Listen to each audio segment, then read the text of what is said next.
Hello everyone, welcome to this video. स्वागत है आप सभी का study with dear Khan sir के यूट्यूब चैनल पर। आज हो चुकी है 25 मई और 25 मई से बनने वाले महत्वपूर्ण करंट अफेयर्स के बारे में हम बात करेंगे और उनसे बनने वाले महत्वपूर्ण फैक्ट्स के बारे में भी हम डिस्कस करेंगे।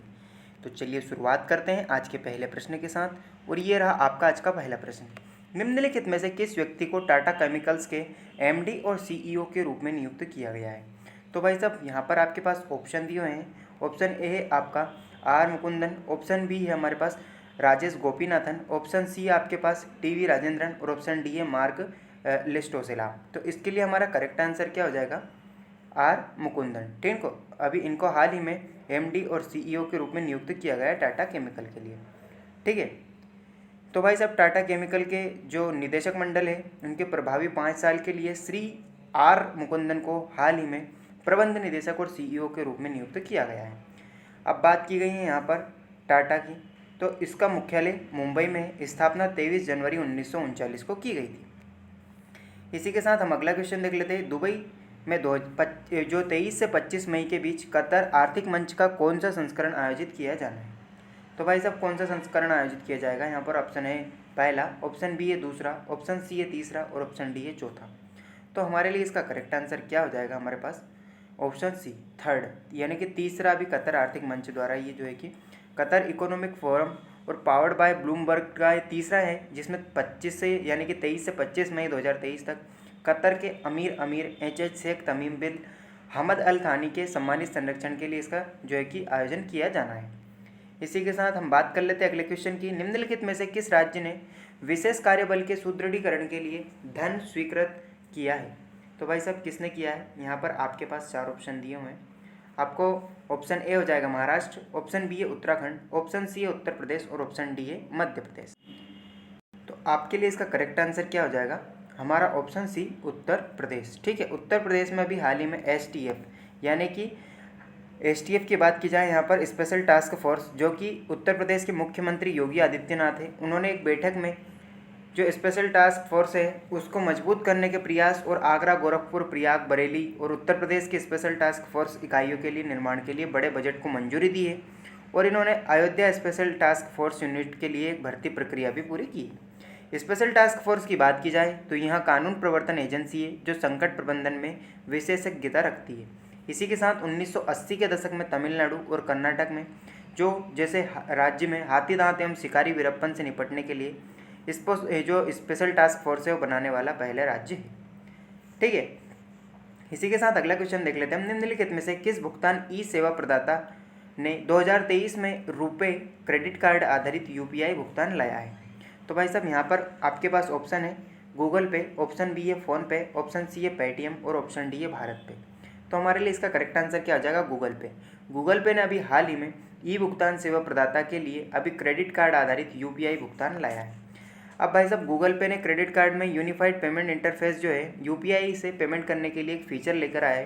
कंपनी ने अपने ग्राहकों के लिए क्षमता को लाने के लिए जो national payment corporation of India है इसके साथ साझेदारी की है। इसी के साथ एनपीसीआई की बात की जाए तो एनपीसीआई की स्थापना 2008 में की गई थी। मुख्यालय मुंबई में है और इसके एमडी और सीईओ कौन है? तो दिलीप अस्बे है। ठीक है, रिजर्व बैंक और भारतीय बैंक संघ द्वारा 2008 में इसकी स्थापना की गई थी एनपीसीआई की। इसी के साथ देख लेते हैं अगला क्वेश्चन। निम्नलिखित में से कौन सा राज्य G20 भागीदारी आंदोलन के तहत स्टार्टअप 20 गुना और स्टार्टअप 20 सभा की मेजबानी करेगा?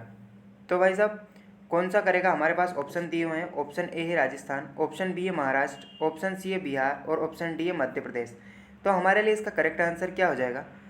ऑप्शन ए राजस्थान राज्य। राजस्थान ने अभी हाल ही में स्टार्टअप 20X और स्टार्टअप 20 सभा का आयोजन किया गया है। इसी के साथ मैं आपको बता दूं 26 मई 2023 को G20 जन भागीदारी आंदोलन के तहत स्टार्टअप 20X और राजस्थान स्टार्टअप 20 सभा की मेजबानी की जाएगी।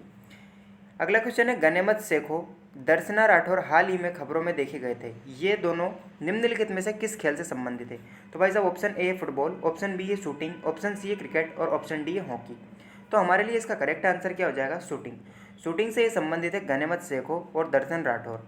ठीक है, ये भारत में पहली बार अलमाटी कजाकिस्तान में जो अंतर्राष्ट्रीय शूटिंग स्पोर्ट्स फेडरेशन है ISSF, इसमें विश्व कप चरण में महिला स्किट के 2 वरिष्ठ व्यक्तिगत पदक इन्होंने जीते हैं। गनेमत सेको ने रजत पदक जीता, जो अब तक का दूसरा व्यक्तिगत विश्व कप है वो पदक था। और सीनियर स्तर पर अपनी पहली उपस्थिति में दर्शना राठौर ने कांस्य पदक जीता, यह उनका पहला प्रदर्शन था। कजाकिस्तान के असम में जो ओरिनबे में शूट ऑफ के जरिए स्वर्ण पदक इन्होंने जीता था। और जो पुरुषों की स्कीट में महराज खान, गुरजोत जो खंगूरा है, और यहाँ बात की जाए जो अनंतजीत है नरुका जी, इन्होंने भाग लिया है और कोई भी फाइनल में जगह नहीं बना पाए, लेकिन इन्होंने सिल्वर जरूर जीते हैं। अगला क्वेश्चन है, सोनी स्पोर्ट्स नेटवर्क में किसे अपना टेबल टेनिस एम्बेसडर नियुक्त किया है? तो भाई साहब यहाँ पर टेनिस एम्बेसडर किसको नियुक्त किया गया है? ऑप्शन ए है रोहन बोपन्ना, ऑप्शन बी है सानिया मिर्जा, ऑप्शन सी है महेश भूपति और ऑप्शन डी है लिएंडर पेस। तो जो सानिया मिर्जा है, इनको सोनी स्पोर्ट्स नेटवर्क ने अपना टेनिस एम्बेसडर नियुक्त किया है। जो प्रमुख स्पोर्ट ब्रांड कंपनी है सोनी स्पोर्ट्स नेटवर्क, इसने अभी हाल ही में सोनिया मिर्जा को सोनी स्पोर्ट्स नेटवर्क के लिए टेनिस ब्रांड एम्बेसडर के रूप में अपनी सूची में शामिल किया है। सानिया मिर्जा भारत के घरेलू एक नाम है, यानी कि नाम नहीं है, उनकी एक उपलब्धि में जो वैश्विक टेनिस मानचित्र पर इन्हें ला दिया है, जैसे कि ऑस्ट्रेलियाई ओपन, यूएस ओपन, जो रोलैंड गैरोस है, और विंबलडन। ये 6 ग्रैंड स्लैम खिताब जीतने के बाद 3 महिला युगल खिताब और 3 मिश्रित युगल खिताब सहित वहाँ भारतीय इतिहास में सबसे सफल टेनिस खिलाड़ियों में से एक रही है। इसी के साथ सोनी स्पोर्ट्स नेटवर्क ने अभी होम ऑफ टेनिस के नाम से एक विशेष अभियान भी शुरू किया है। देख लेते हैं अगला क्वेश्चन, अंतरिक्ष में जाने वाली पहली अरब महिला अंतरिक्ष यात्री कौन है? तो यहाँ पर आपके पास ऑप्शन ए है रैयाना बरवानी, ऑप्शन बी है फिरदौस सिद्दीकी, ऑप्शन सी है ऐसिया अंद्राबी और ऑप्शन डी है सोफिया शेख। तो हमारे लिए इसका करेक्ट आंसर क्या हो जाएगा? ऑप्शन ए, जो रैयाना बरनावी है, ये अभी हाल ही में अरब महिला अंतरिक्ष यात्री बनी। अंतर्राष्ट्रीय अंतरिक्ष स्टेशन है जो है ISS, इसके लिए एक्सियम स्पेस ने निजी जो मिशन है उसके हिस्से के रूप में रैयाना जो बरनावी है, इनको अभी अंतरिक्ष में जाने वाली पहली अरब महिला अंतरिक्ष यात्री के रूप में जो है कि बनाया गया है। ठीक है, सितंबर 1988 में सऊदी अरब में जेद्दा में जन्मी जो बरनावी बायोमेडिकल शोधकर्ता है, और ये बड़वानी यानी कि बरनावी उस टीम का हिस्सा है जिसने दक्षिणी राज्य फ्लोरिडा के केप कर्नवाल में जो केनेडी स्पेस सेंटर है, इससे स्पेसएक्स फाल्कन 9 की जो ISS से यात्रा की थी। ठीक है, अब हम बात कर लेते हैं 24 मई से रिलेटेड करंट अफेयर का हम रिवीजन। जैसे कि निम्नलिखित में से 16वीं लैंगकावी अंतर्राष्ट्रीय समुद्री एरोस्पेस प्रदर्शनी कहाँ पर आयोजित की गई? तो ये मलेशिया में आयोजित की गई। इसका और जो राइट आंसर ऑप्शन ए था। एग्री ड्रोन निर्माता जो IoT टेक वर्ल्ड एविएशन है, उसने अभी हाल ही में कितने राज्यों में पायलट प्रशिक्षण केंद्र? तो भाई साहब 5 राज्यों में इसको स्थापित करेगी। सेंट्रल एशियन वॉलीबॉल एसोसिएशन महिला वॉलीबॉल चैलेंज निम्नलिखित में से किस स्थान पर आयोजित किया जाना है? तो भाई साहब इसका करेक्ट आंसर क्या हो जाएगा? नेपाल में। अगला क्वेश्चन है, हाल ही में मई 2023 में बांग्लादेश और अमेरिका के जो बांग्लादेश में चेट्टोग्राम है, इसमें एक संयुक्त जो नौसैनिक अभ्यास है वो किया है, उसका नाम क्या है? तो टाइगर शार्क 40 इसका नाम है। अगला क्वेश्चन है, भारत ताइक्वांडो के कार्यकारी समिति के अध्यक्ष के रूप में किसको बनाया गया है? तो इसका हमारा करेक्ट आंसर है नामदेव सिरगांवकर। अगला क्वेश्चन था हमारा, रे स्टीनवेंसन का हाल ही में निधन हुआ है, वो क्या थे? तो भाई साहब वो RRR मूवी में एक भाग करने लेने वाले अभिनेता थे। अगला क्वेश्चन, मई 2023 में इसरो ने एक नया नेविगेशन उपग्रह है वो लॉन्च किया है, उसका नाम क्या है? तो उसका नाम है NVS-01। इसी के साथ देख लेते हैं अगला क्वेश्चन, मई 2023 में UK के जो कॉन्वेंट्री शहर है उसमें पगड़ीधारी लॉर्ड मेयर कौन बना है? तो भाई साहब कौन बना है मेयर?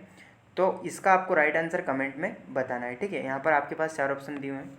इसी के साथ ही हमारा टेलीग्राम चैनल है, इसको आप ज़रूर ज्वाइन करें, और हमारा यूट्यूब चैनल है, इसको आप ज़रूर सब्सक्राइब करें। सो दोस्तों, आज का वीडियो कैसा लगा कमेंट में ज़रूर बताएं। So keep learning, keep watching and keep growing. Thank you for watching.